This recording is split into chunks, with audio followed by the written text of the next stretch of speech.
Friends of Tifa. Kita berjumpa kembali dalam acara perbincangan Tifa and Friends melalui kanal Zoom. Kali ini kita akan berbincang dengan figur yang sudah tidak asing lagi. Beliau adalah seorang budayawan, seorang komposer dengan lagu-lagunya yang sangat terkenal harmoni keindahannya.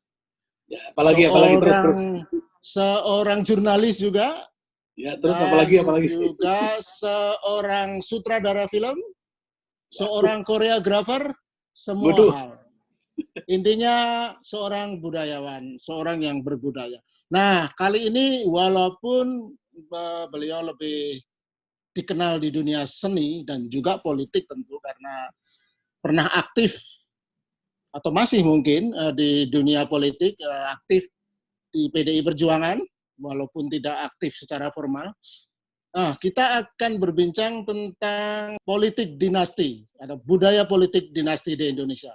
Kita tahu dijadwalkan akhir tahun ini dan awal tahun depan, jika berjalan masih normal, artinya jika pandemi COVID mungkin sudah berkurang, kita akan menyelenggarakan pemilihan kepala daerah serentak di seluruh Indonesia. Nah, dalam konteks itu, saat ini sudah mulai ramai dipersoalkan mengenai budaya politik dinasti. Khususnya karena isu ini menerpa orang nomor satu di Indonesia, Presiden Jokowi, di mana diinformasikan putra sulungnya, kemudian menantunya, kemudian besannya, dan juga iparnya akan ikut berkompetisi dalam pemilihan daerah di Solo, di Medan, dan di berbagai tempat lain. Tapi sebenarnya apa yang diisukan di keluarga Presiden Jokowi itu juga terjadi di berbagai kalangan. Di berbagai daerah, politik dinasti sepertinya sudah menjadi hal lazim, lumrah. Bahkan di Jawa Timur ada seorang bupati yang istrinya juga seorang ketua DPRD. Nah, itu situasi yang mungkin agak lucu ya, tidak lazim dalam sistem demokrasi.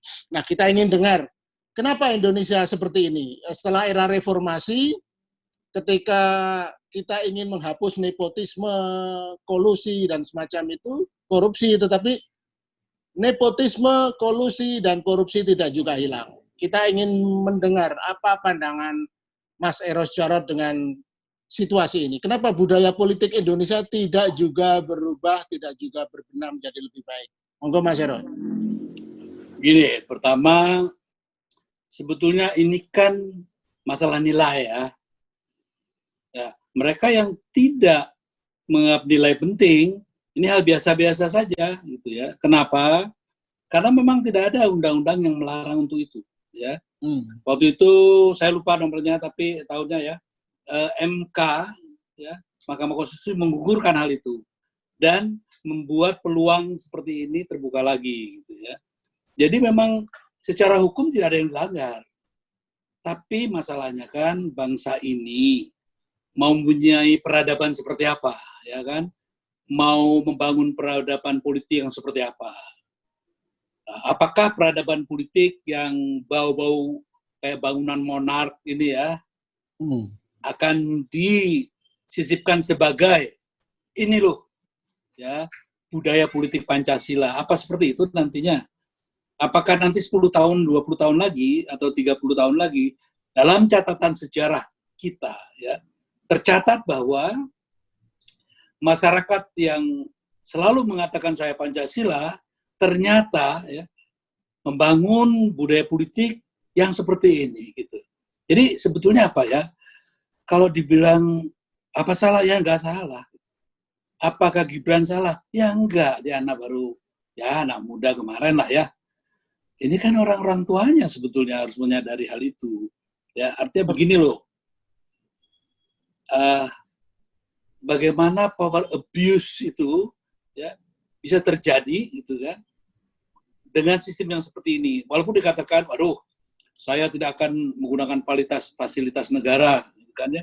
Nah ini baru aja waktu umumkan aja kan, ya tuh di situ kan, Itu fasilitas negara yang secara nyata dilakukan.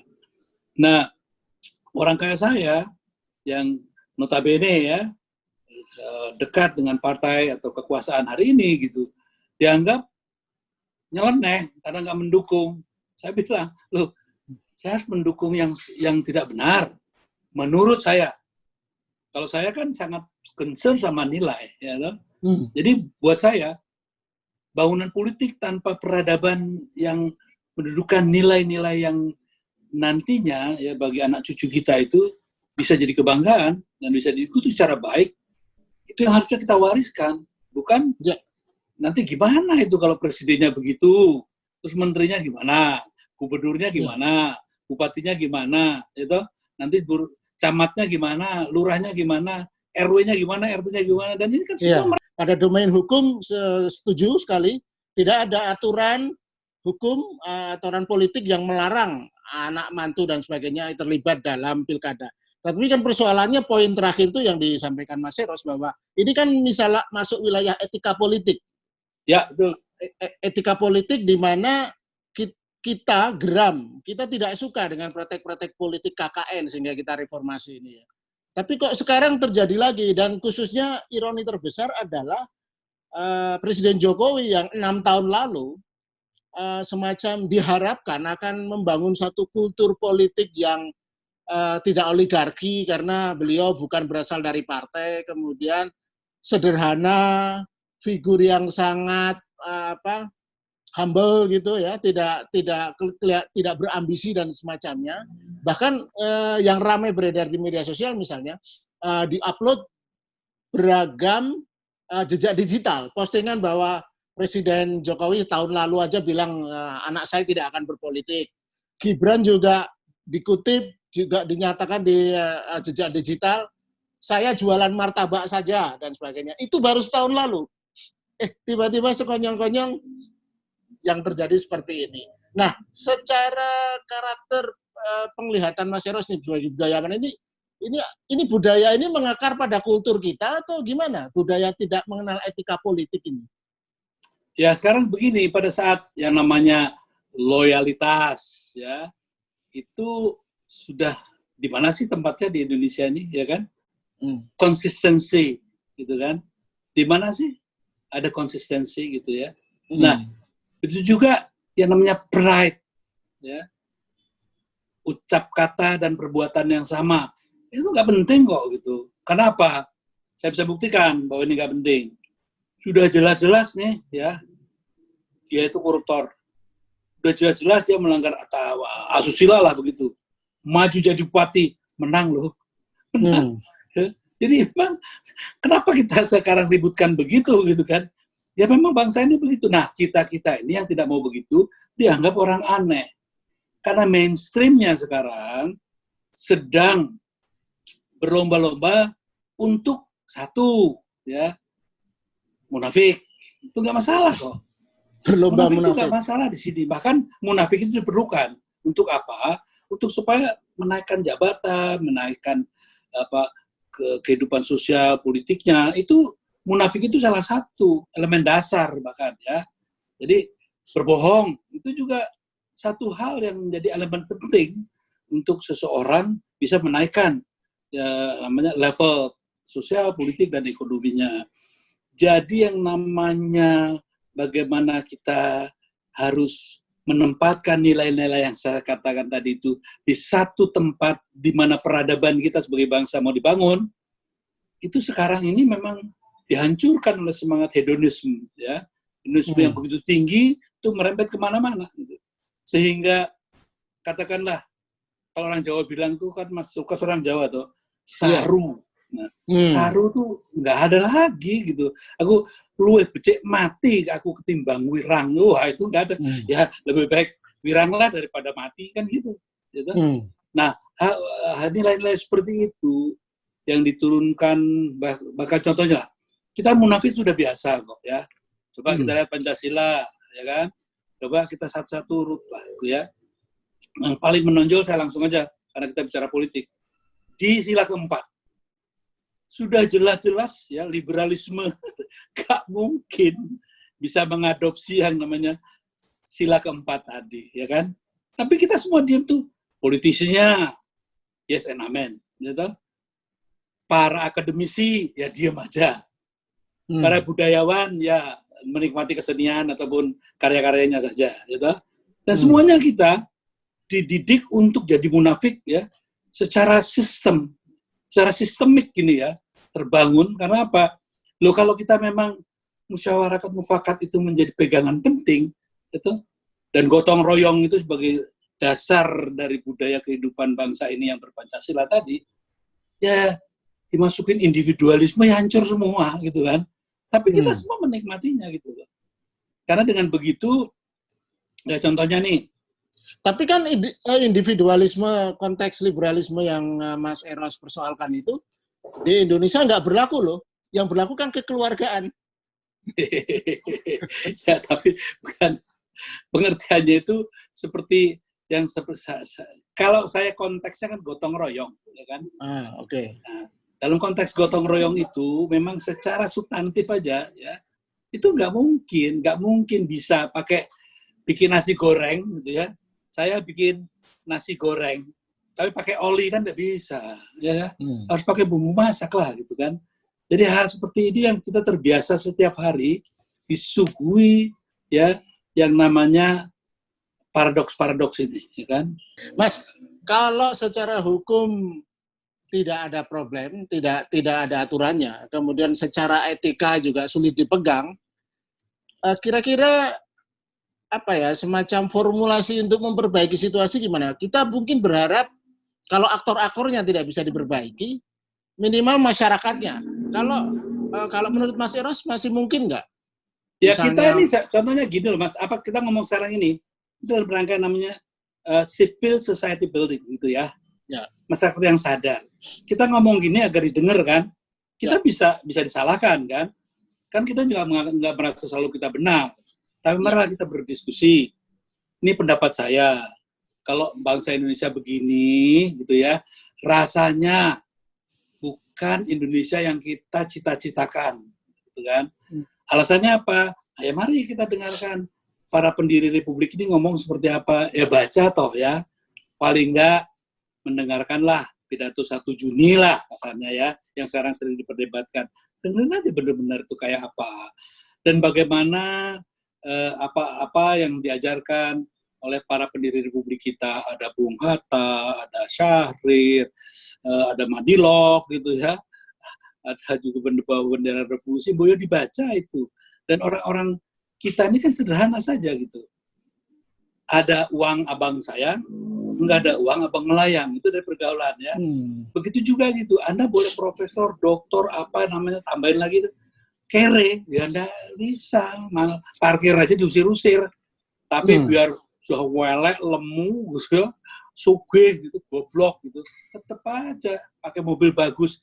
Kemana-mana dipanggil gitu, mau parkir aja, wah, dipersilahkan, gitu. Ya itulah peradaban yang dibangun. Nah, itu yang kita nggak suka. Nah, bagaimana caranya? Nah, kita dong berkampanye terus-menerus. Kita juga jangan begitu. Artinya gini loh, jangan berharap bahwa apa yang kita omongin itu akan menjadi satu komunitas yang mayoritas. Nggak mungkin. Karena apa? Yang mainstream itu seperti ini. Karena dia ditopang oleh kekuatan negara, ditopang oleh kekayaan negara untuk menjadikan masyarakat kita seperti ini. Nah, kita kan melakukan perlawanan. Makanya counter culture yang kita harus lakukan. Ini kan semacam counter culture yang kita lakukan terhadap situasi yang oleh penguasa itu dibiarkan bergelinding seperti ini. Problem utama dalam politik di Indonesia itu kan sistem kepartaian kita, Mas. Partai yang sangat oligarkik ini. Misalnya kepala calon yang bisa dicalonkan adalah harus melalui partai. Calon independen mungkin, tapi sedemikian rupa sulit sekali syarat-syarat administratif dan syarat-syarat lainnya. Sementara kalau dibandingkan di Amerika yang saya pelajari, kalau seseorang pengen nyalon jadi wali kota atau gubernur, itu syarat administrasinya sangat mudah. Nah, di Indonesia ini sedemikian rupa sulitnya sehingga hampir mustahil sebenarnya calon independen untuk maju. Sehingga akhirnya semua arah menuju ke partai, kemudian politik jadi semacam dagang sapi gitu, jual beli gitu, jadi transaksi bisnis. Itu gimana? Mungkin nggak dari publik membuat semacam pressure, protes yang damai tentu. Ya protes itu bisa saja dilakukan, tapi pada akhirnya kan kita kehidupan berkonstitusi yang juga harus jadi acuan ya. Dalam konstitusi Undang-Undang Dasar 45 kita itu tercantum dengan jelas, aduh saya kok jadi lali pasal biro gitu kan, bahwa yang berhak mengajukan ya presiden wakil presiden itu partai dan partai-partai gitu loh ya. Jadi nggak ada memang dalam Undang-Undang Dasar kita itu nggak ada diatur bahwa individu boleh, tidak, hanya boleh lewat partai. Nah sekarang permasalahannya dengan sistem distrik sekarang aja partai sebetulnya tidak bisa mengontrol siapa-siapa yang akan dijadikan jagoannya. Omanya nomor satunya si ini, tapi yang dipilih nomor 7 sama rakyat setempat itu ya. Ya jadilah dia nomor 7 ini. Contohnya sekarang gini, apakah betul-betul orang yang di legislatif sekarang ini dia tahu yang namanya budgeting, controlling gitu dan hal-hal yang sebenarnya harus dilakukan oleh seorang legislator. Maaf saja ya kita tahulah ada ya penyanyi kelasnya juga kita lihat, kita tahu ya, tanpa saya merendahkan seseorang lah, tapi sudah bisa dibaca lah. Dengan statementnya aja kita kadang-kadang ketawa gitu dengarnya ya. Nah itu jadi anggota legislator terhormat, dan itu orang-orang yang nantinya akan menentukan arah Indonesia ke depan. Kenapa? Mereka lihat buat undang-undang. Makanya banyak undang-undang di MK kan itu, karena banyak produk-produk yang nggak jelas gitu. Jadi memang terserah kita mau apa. Kalau kita terus seperti ini, memang ya akan berputar ke tempat. Ya, artinya gini, kalau lewat partai-partai, ya partai-partai kita saja kita bisa bantu. Ginilah Mas Lukas, coba semua yang dengar sekarang ini, coba ambil foto, ambil pulpen, catat Indonesia kayak mau apa. Saya bisa kasih tahu kok. 10 tahun ke depan tuh kayak apa sih Indonesia? Gampang kok. Kita lihat aja ketua-ketua umum partai ini. Ya, oke, yang ini, si ini, yang ini, si ini. Kumpulin tuh orang, dikocok, dikoplok gitu ya. Kira-kira keluar warna apa? Gampang, sederhana aja. Nah, kalau kita mau membiarkan Indonesia terus begini, memang agak sulit. Makanya bisa jadi penyelesaian yang ditanyakan itu secara evolusi gitu, pelan-pelan gitu ya, bisa. Tapi harus ada kerja keras dan memang kesepakatan untuk merubah itu semua. Tapi kalau para oligarki ini mempertahankannya, ya tetap begini. Makanya nanti terobosan yang mungkin benturan yang akan kuat, bisa jadi gitu reformasi jilid 2 atau 3 gitu ya, sebagai jalan keluarnya. Karena apa? Kebuntuan. Ini kan sekarang banyak kebuntuan yang dianggap kok tidak ada kemajuan. Contohnya gini loh, Mas. Kita senang sekali dikatakan bahwa Indonesia sekarang naik peringkat. Peringkat sudah dari masyarakat ini ada setengah kaya gitu kan. Padahal ya hidup makin susah. Jadi ini hal-hal yang sebetulnya membuat rakyat lama-lama juga akan menyikapi sesuatu dengan apa ya? Ini sepertinya tuh udah kayak bara dalam sekam ya. Tinggal ya ketetesan minyak sedikit hanya akan terbakar. Yang akan terjadi mungkin seperti itu. Walaupun kita tidak suka mendengarnya, gitu. Tapi kemungkinan itu ya bisa saja terjadi karena ada terjadi kebuntuan. Kayak Mas Lukas minta itu kan ngimpi itu, gitu. Sampai nggak cuma ngimpi bisanya, itu. Karena apa? Realitanya nggak begitu. Itu ditentukan harus oleh DPR. Nah DPR itu isinya siapa aja? Ya tadi tolong catat orang-orang itu gitu aja. Apakah orang itu kayak Mas Lukas?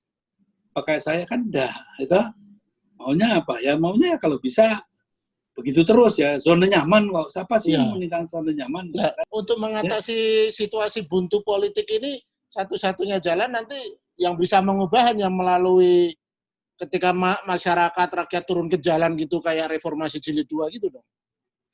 Kalau lihat kenyataan seperti ini, ya kan, kayak kebentuan ini gini, kayak bottleneck kan ya. Kalau tuh terpompakan terus, ya pecah lah sininya, ya kan. Dan kenapa? Karena nggak jalan keluar. Jalannya buntu, dibuntukan oleh siapa? Oleh oligarki ini. Mereka nggak ada depan. Ya, situasi ini menjadi lebih gawat karena situasi pandemi yang membuat banyak rakyat tiba-tiba mengalami kemiskinan. Nah, nanti ketika kalau pilkada tetap diadakan dalam situasi masyarakat yang katakanlah kelaparan, kemudian tapi dana politik berhamburan secara tidak adil, ini malah situasinya berbahaya juga, Mas. Ya bisa, iya bisa enggak. Karena pada saat itu kan uang haram itu beredar. Ya. Dia menghidupkan ekonomi lokal, di mana itu di tempat itu malah namanya pilkada itu satu mekanisme pasar yang dibentuk oleh uang haram tadi gitu kan ya. Jadi mereka merasa masih syukur nih. Waduh, untung ada pilkada gitu kan. Kalau nggak ada pilkada, duit dari mana nih uang kita dapat gitu kan. Jadi mencairkan deposito para politisi yang makmur itu ya. Ya. Tapi kan itu kan sementara. Nah, yang paling ngeri itu saya kok perhitungkan ya menjelang akhir tahun kayak gini lah. Kelas menengah sekarang ya, seorang lulusan Jerman kan saya sampai minjem hanya untuk bayar 500.000 atau 250.000 minjem loh ya. Itu udah luar biasa. Artinya apa? Ini sudah sampai menggerogoti kelas menengah nih. Jadi tabungan kelas menengah sekarang gitu. Nah, kita lihat di mall-mall lah gitu ya. Yang tutup berapa, ya kan? Kita lihat sekarang juga namanya itu dipecat yang tidak dapat kerja. Pengangguran kelas menengah ini akan begitu bertambah.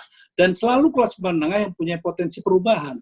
Nggak mungkin lah rakyat di bawah itu bisa melakukan perubahan. Nah, dulu juga zamannya reformasi, karena waktu itu saya mendampingi seseorang ya, dan sangat intens loh saya dalam waktu perjuangan melawan Orde Baru itu, ya toh, ada Gus Dur, ada Amin Rais, ada Mega, pasti ada saya, ya kan? Dan semua yang kita perjuangkan berantakan semua. Kenapa? Sekarang balik semua ya, balik ke arah semula ya. Karena apa? Memang kalau istilah romantisnya tuh, iman perjuangannya itu sangat lemah, gitu kan. Jadi ya, ternyata waktu saya kira teman-teman itu punya dendam politik, ya, ternyata dendam sosialnya lebih tinggi daripada dendam politik. Gitu ya. Dendam sosial itu pengen kaya raya secara cepat. Ya, betul. Ya, toh. Yang dulu bilangin, wah, Pak Harto rumahnya begini-begini, ya, sekarang juga banyak yang ikut-ikut rumahnya jadi tambah gede juga gitu. Ya, memang saya juga kenapa waktu di Iran tuh saya juga diundang melihat bagaimana rumahnya Khomeini ya. Ya pantesan pada takut korupsi gitu ya. Khomeini aja kayak begitu ya rumahnya ya. Yang lainnya pada takut ya kan. Coba rumahnya Khomeini langsung begitu jatuhkan Shah Iran, wah bikin palas yang enggak pasti semuanya juga ikut-ikutan ya kan gitu. Nah inilah, saya mungkin dibilang bodoh dan selalu dibilang anak-anak yang milenial ini kan nganggap saya orang gila gitu kan ya. Ngerti apa sih soal politik? Karena dia nggak tahu. Saya juga diam-diam aja kok, nggak pernah menonjolkan diri gitu ya. Tapi kan saya saksi hidup. Ya. Peralihan dari era Soeharto ke reformasi Mas ya. Dan semua, contohnya ginilah, dulu emang nggak diakuin gitu ya. Wah pada nyela-nyela saya. Saya adalah orang yang mendesain untuk menolak pertanggungjawaban Pak Harto, Presiden Pak Harto itu ya, pada di MPR gitu. Saya juga banyak membuat itu. Pada umumnya desain politik, insya Allah saya. Nah kalau Mbak Mega nggak mau ngakuin ya itu lain soal. Gitu. Tapi kan Tuhan nggak buta gitu kan. Jadi saya nggak peduli lah orang mau ngakuin apa enggak gitu. Tapi yang sangat saya sedihkan, kenapa sih kita nggak kasihanlah rakyat itu. Rakyat itu begitu tulus membantu kita. Sekarang lihat rakyat dipecah belah ya. Ada kadrun, ada cebong, kampret diam, kampret semua diam aja. Presiden juga diam aja gitu kan. Saya sedih gitu. Ya, akhir-akhir ini juga sampai tindakan yang kebablasan juga dilakukan, pembakaran yang tidak perlu dilakukan dan sangat menyedihkan menurut saya ya. Jadi hal ini harus saya juga melakukan kritik, bahkan saya sendiri masih harus bagaimana, even di keluarga saya yang selalu intens bicara soal rakyat segala itu, ya melakukan ada hal-hal yang melakukan kesalahan yang sangat saya sedih gitu ya, saya sayangkan. Tapi ya itulah produk daripada peradaban yang dibangun gitu loh. Nah pertanyaan saya, mau kita biarkan peradaban ini terus seperti ini? Saya pribadi, saya akan berjuang sekuat tenaga saya agar peradaban yang kita mimpikan pada saat kita reformasi itu ya, kita bangun pelan-pelan. Harus diperjuangkan lagi ya? Harus, dan itu harus, wajib gitu. Sayang sekali ya waktu kita terbatas, tapi poin yang ingin saya sampaikan, kayaknya situasi politik ini hanya kita pasrah situasi yang sulit sekali di Ya enggak loh, jangan enggak, saya nggak setuju. Kalau itu nggak setuju sebagai closing. Artinya nggak boleh, kita nggak boleh pasrah, kita harus terus. Loh, artinya kita seperti berdialog ini. kayak gini, oke. Nah betul, terus harus terus. Kampanye ya. Jangan pernah nyerah, itu aja. Artinya jangan pernah nyerah. Kita menyerah pada itikat baik politisi, tapi tidak menyerah sebagai warga Indonesia yang baik. Itu pun enggak saya. Orang politisi seperti itu harus kita lawan. Nggak ada ya, itu. Kita lawan. Artinya gini, politik terlalu penting kalau hanya diserahkan kepada para politisi ya. Harus kita rebut. Itu yang paling benar. Itu yang paling benar. Baik, Mas Eros. Terima kasih nih perbincangan kita selama 30 menit. Oke, saya mau kerja lagi ya. Semoga Mas Eros tetap kreatif. Ya. Suarakan lagu-lagu. Oh iya, nih saya Mas Oji juga. Ini kita selalu bikin terus ya. Sama-sama. Betul. Baik. Tifa, friend of Tifa, demikian perbincangan kita dengan Mas Eros Jarot. Kita akan bertemu lagi dalam kesempatan mendatang. Salam.